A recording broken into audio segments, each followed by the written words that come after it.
Hello everyone, I'm back at the Hawthorne Collection for now the fifth video in this series of thoughts about ethics and fishing.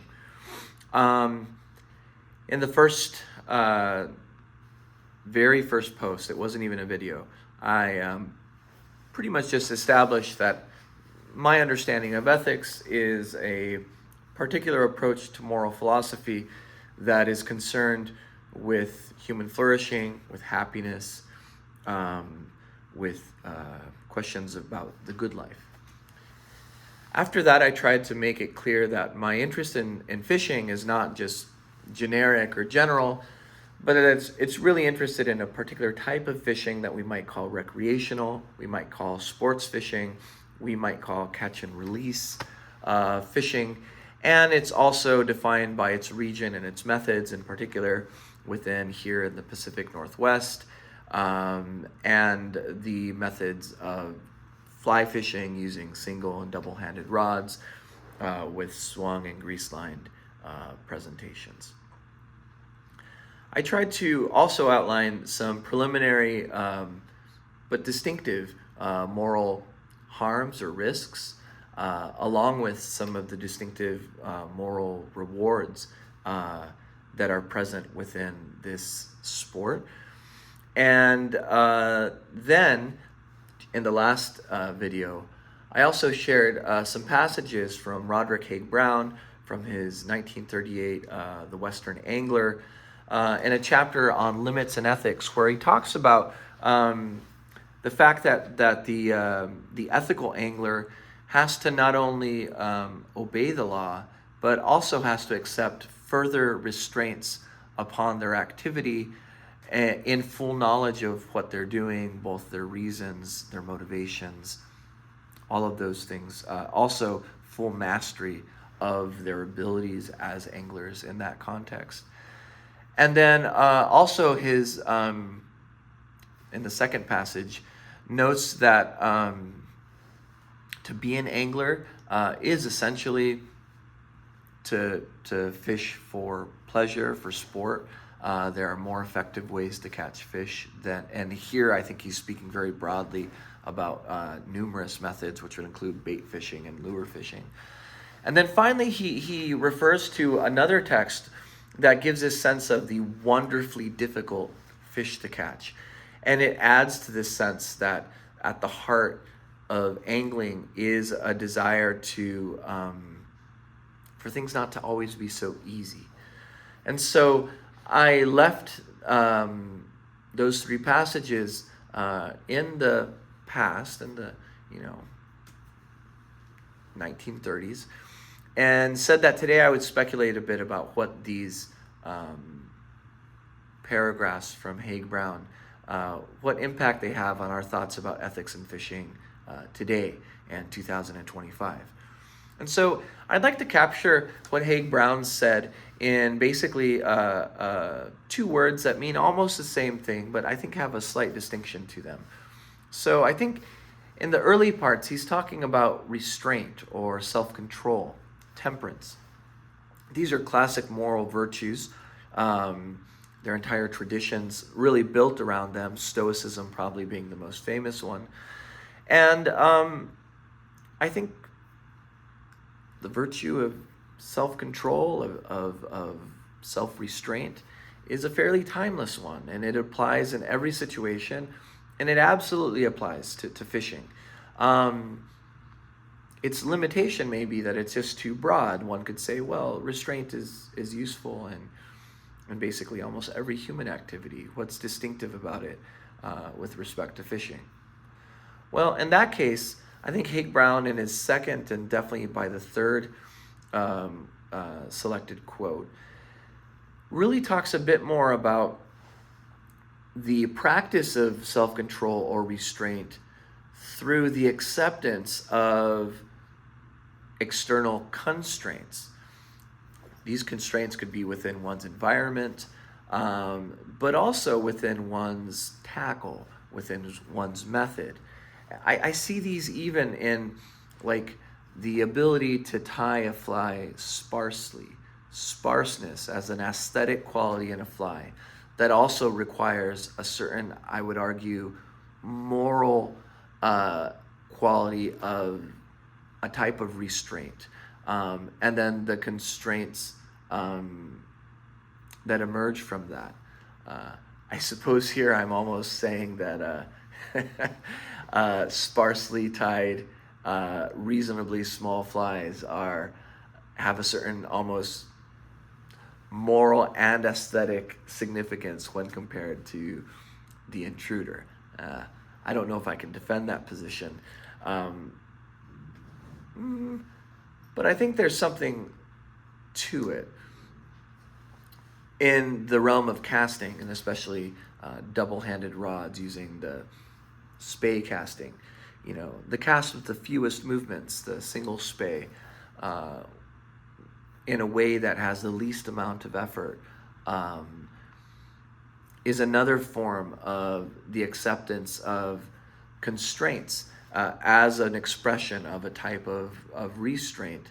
And whenever you can maximize these things, like with minimal effort, and in a very simple and minimalist way, get a massive distance cast, or a perfect loop, or other things. I think these show that within the tackle and method and skill set of this type of fishing, there is a principle that is more or less identical to the things that Haig-Brown was talking about in the 30s, well before the development of these particular casts. Yes, I know that the Welsh throw and the spay cast go back to the 19th century at least, but I'm talking here about the modern angler in the Pacific Northwest for steelhead. Now, I believe that while there's a lot of carryover about the virtue of temperance and self-restraint, there's a lot of carryover about the acceptance of constraints in one's tackle and environment, and the experience of the wonderfully difficult. I think that also extends here. And I brought up two examples of like Todd Hirano and Adrian Cortez fishing dry flies in the winter that are really pushing this even further, I would suppose, than we would find in the 1930s. And in that sense, I think the development of the sport has led to more radical expressions of that principle of restraint and constraint. But there is a constraint on the environment that is maybe not a site of moral excellence, but more a site of moral concern, and something that has to be featured in any thinking about ethics and fishing, and that is the reality of the climate emergency, the reality of what some people refer to as the Anthropocene, or the era in which the human effect on the ecological environment is so pronounced as to be shaping our environment.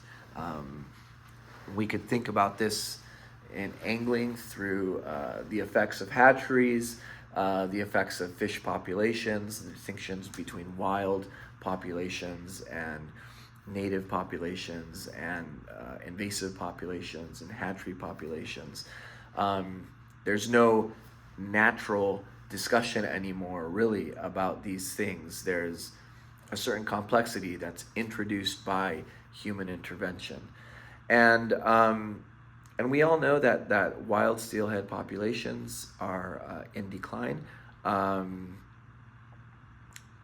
and we, I think, are aware that decline is caused by a number of factors, many of which are a part of the climate emergency. And there are other, of course, things like dams and many other things.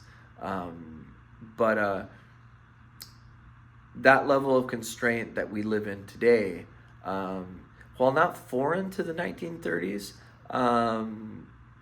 it is something, however, that I think adds another layer of the ethical dimensions of what Haig-Brown was talking about, and was probably not thinking about as directly or with certainly the urgency that we really have to think about it today. And so, in that sense, while the practice of restraint through constraining methods on our tackle and on our skill set are probably in some ways at an all-time high from my understanding of the history of the sport and my studies of it. Also at an all-time high is the urgency, the severity, and the seriousness of the constraints on our environment, on our forests, on our water, on the temperatures, and ultimately on the fish themselves. And so this heightens, I think, the need for not only restraint and not only constraints, but I think, and this will be my last point, our ability to really understand what they're for and why they're there. And to realize that just because it's sport fishing or just because it's done for recreation doesn't mean that it doesn't require, like Haig-Brown argued, even additional considerations of the whys and the because and the motivations behind the things that we do. Restraint and constraint isn't just behavioral. It's not just about the limitations of the tackle or on our bodies or on our catch rates or those things. Those aren't really the moral heart of that. The moral heart of it is our ability to present reasons and support of them in full view of those limitations, and to articulate our understanding in a way that is not only persuasive to others, but also in some sense building off some sense of what's true. Some of this truth will be personal, for sure, but some of it will have to face with the objective realities as far as we can gather them. Now, ethics and moral philosophy is not an objective science in itself. It needs, though, especially today, to take the natural sciences and the objective sciences very seriously, to be as literate as possible in them, to the same degree that you have to be able to understand the weather and read a hydrograph and stuff well. I think we also need to be able to understand as best we can the realities of fisheries science and biology. And so that element, is it entirely different from the 1930s? Probably not, but I do think the degree of its urgency is at least proportional to the advancement of the technology and the methods of the sport. And so those are just a few considerations of how the passages shared from Haig-Brown last week might relate to the present today in 2025. And thanks as always for listening, and feel free to post some questions or some objections or critical remarks. All of it is very welcome. And the rivers are up a bit, so I hope you're also getting out and doing some fishing. I know I hope to this week as well.